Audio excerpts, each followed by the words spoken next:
Maya Linwood dressed as a butterfly for Halloween.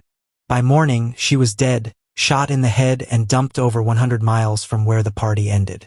What began as a night of fun in small-town Oregon spiraled into one of the most chilling murder cases the region has ever seen. Brookridge is the kind of town people describe as safe and boring, in the best possible way. Set against a backdrop of evergreens and misty hills, the town hadn't seen a violent crime in years. That Halloween weekend, the air was crisp, and homes were decorated with carved pumpkins, glowing ghosts, and faux cobwebs. Students from nearby colleges flocked to Ridgepoint, a slightly bigger city known for its party scene. Maya had planned her night weeks in advance. She was excited to go out with her friends, wearing a butterfly costume she'd pieced together herself. She told her sister she'd be back by the next day, maybe late morning, depending on how long the party went. She took the Greyhound into Ridgepoint on the afternoon of October 29th, texting her mom as she arrived safely. The party was held at an off-campus house near Ridgepoint University. According to witnesses, Maya was laughing, dancing, and posing for pictures. She was spotted talking closely with Tyler Montrose, a 20-year-old active-duty airman stationed at Pinehill Air Force Base. Friends knew Maya had been talking to Tyler off and on. She described him as nice but complicated. Also at the party was Donovan Reyes, another airman from the base. Around 2 a.m., Maya was seen leaving with Tyler and Donovan. One friend remembered jokingly asking if she was okay to go with them, and Maya smiled and nodded. She'd been to Tyler's place on Maple Crest Drive before. Nothing seemed unusual, but by noon the next day, red flags began to fly. Maya wasn't answering texts. Her location had stopped updating on Snapchat. She missed a scheduled FaceTime call with her sister, which was completely out of character. By the evening of October 30th, after repeated attempts to reach her, Maya's mother filed a missing persons report with the Brookridge Police Department. Officers took the case seriously from the start, thanks in part to the urgency of Maya's family. They knew something was wrong, and as it turned out, they were right. On the morning of October 31st, just as trick-or-treaters were preparing for the day, a man named Carl Hewitt was walking his dog near Hollow Creek Road in Belmont County, more than 100 miles from Brookridge.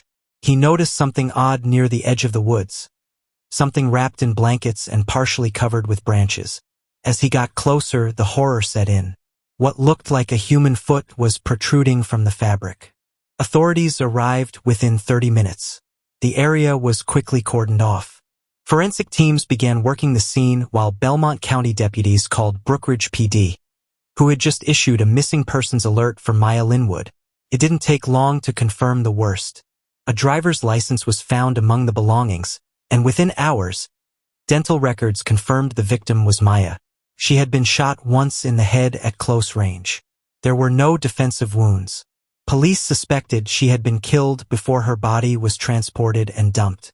The community of Elmsbury, just a few miles from the discovery site, was horrified. Residents said nothing like this had ever happened there. Parents kept their kids inside. Local news exploded with coverage. And back in Brookridge, Maya's family was devastated beyond words. The Brookridge Police Department, Belmont County Sheriff's Office, and the Air Force's Office of Special Investigations launched a joint investigation. Their first stop, the house on Maple Crest Drive, where Maya was last seen. Investigators quickly secured a search warrant. What they found inside was chilling. Blood stains on the carpet, bleach on the floors, and a distinct smell of ammonia.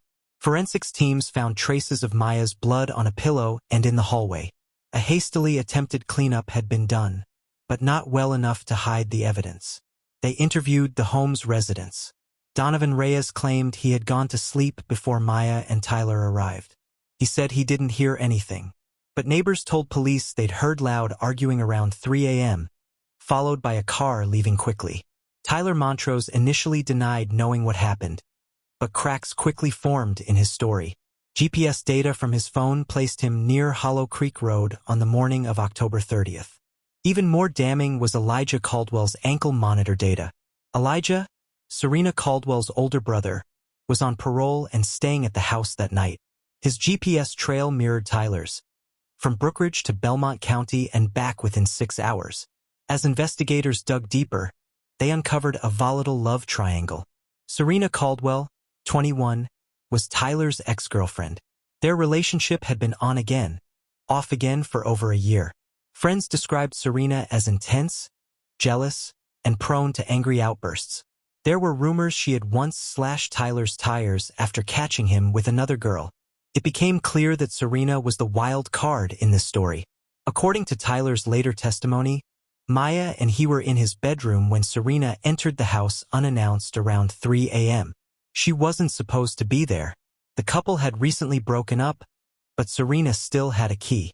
Tyler claimed Serena burst into the room, saw Maya in bed, and started yelling. Maya, startled and confused, tried to get dressed. Serena stormed out, and Tyler followed, trying to calm her down. Minutes later, she returned holding a small black handgun. Tyler said she raised the gun and shot Maya once in the head without saying a word. He claimed he froze, then panicked. Serena allegedly told him, "If you don't help me fix this, you'll be next." The next few hours were a blur. They wrapped Maya's body in her blanket, put her in the trunk of Elijah's car, and drove to Belmont County. Surveillance footage confirmed they bought a tarp at a home improvement store around 4:30 a.m. The timeline aligned perfectly with cell tower data and GPS logs. Text messages recovered from Serena's phone included phrases like, "She ruined everything," and "I fixed it." Elijah's role seemed to be that of an accomplice. He drove, helped move the body, and remained largely silent. On November 1, 2021, Serena and Elijah Caldwell were arrested and charged. Tyler was briefly detained but later released and remained a key witness for the prosecution. Serena was charged with felony murder, use of a firearm, and obstruction. Elijah was charged with being an accessory to murder and for illegal possession of a firearm. The trial faced numerous delays but finally began in October 2024. It became a media spectacle, drawing coverage from across the state. Maya's family attended every day, wearing butterfly pins in her memory. Prosecutors painted Serena as a jealous ex who couldn't handle rejection. They used forensic evidence, GPS records, and Tyler's testimony to establish premeditation. They showed texts, surveillance footage, and crime scene photos. The image of Maya's butterfly wings left behind on the floor became a tragic symbol throughout the trial. The defense attacked Tyler's credibility, suggesting he was manipulative and may have had a larger role. They argued that Serena acted in the heat of passion, and that Elijah had been coerced into helping. The jury deliberated for 6 days. On November 13, 2024, the verdict was announced. Serena Caldwell was found guilty of felony murder and sentenced 2 days later to 25 years to life in prison. Elijah Caldwell accepted a plea deal and received 4 years, with credit for time served. Tyler Montrose faced no formal charges but was discharged from the Air Force. Maya Linwood's story is more than a crime. It's a cruel reminder of how quickly joy can turn to tragedy, even in the most familiar places. What was meant to be a night of laughter ended with sirens, grief, and lives forever shattered.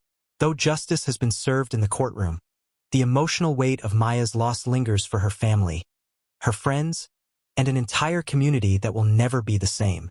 In remembering Maya, we are reminded to cherish those we love, to speak up when something feels wrong, and to never assume that evil wears a stranger's face. Maya's light was extinguished too soon, but her story continues to shine as a warning, a call for awareness, and a tribute to a life that should have been so much more.